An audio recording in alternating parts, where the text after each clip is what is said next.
আসসালামু আলাইকুম ওয়া রহমাতুল্লাহ। রমজান হল ইসলামী বর্ষপঞ্জির নবম মাস, রহমত, মাগফিরাত ও নাজাতের মাস।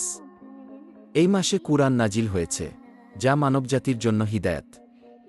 রোজা রাখা হল ইসলামের ৫ স্তম্ভের একটি গি। রমজানের শুরু হয় চাঁদ দেখার মাধ্যমে। এই মাসে রোজা রাখা ফরজ। আল্লাহ বলেন, হে ঈমানদারগণ, তোমাদের উপর রোজা ফরজ করা হয়েছে কি সূরা বাকারা 2:68। রোজা শুধু খাবার ও পানীয় থেকে বিরত থাকা নয়, এটি আত্মসংযম, তাকওয়া অর্জন এবং গুনাহ থেকে দূরে থাকার প্রশিক্ষণকে। আধ্যাত্মিক উপকারিতা, আত্মশুদ্ধি, আল্লাহর নৈকট্য। শারীরিক উপকারিতা, শরীর ডিটক্স, নিয়ন্ত্রিত খাদ্যাভ্যাস। সামাজিক উপকারিতা, দরিদ্রদের অনুভব, দানশীলতা বৃদ্ধি। রাসূল বলেছেন, সেহরি খাও, এতে বরকত রয়েছে। সেহরিতে পানি, দুধ, ওটস, ফলমূল খাওয়া উচিত। ইফতার শুরু করুন খেজুর ও পানি দিয়ে। অতিরিক্ত ভাজাপোড়া খাবার এড়িয়ে চলুন। ইফতার সুন্নাহ অনুযায়ী করলে শরীর ও আত্মা সতেজ থাকে।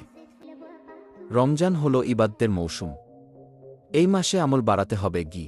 ৫ ওয়াক্ত নামাজ নিয়মিত আদায়, তারাবিহ নামাজ, কুরআন তিলাওয়াত ও তাফসির, দোয়া ও ইস্তিগফার, দানস্তকা ও জাকাত প্রদান, লাইলাতুল কদরের জন্য প্রস্তুতি।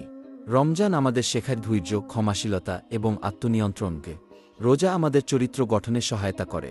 গীবত ও মিথ্যা, রাগ এসব থেকে দূরে থাকার প্রশিক্ষণ। রমজান শেষে যেন পরিবর্তন স্থায়ী হয়।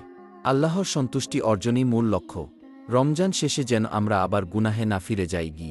রমজানের শিক্ষা সারা বছর ধরে রাখতে হবে। নিয়মিত নামাজ, কুরআন, দান, তাকওয়া বজায় রাখা। রমজান যেন আমাদের জীবনের টার্নিং পয়েন্ট হয়। আল্লাহর কাছে ক্ষমা চাই এবং তার পথে দিয়ে থাকি। আরও ইসলামিক টিপস ও অনুপ্রেরণামূলক ভিডিওর জন্য সাবস্ক্রাইব করুন অলেক মাহিন সাইটস গি।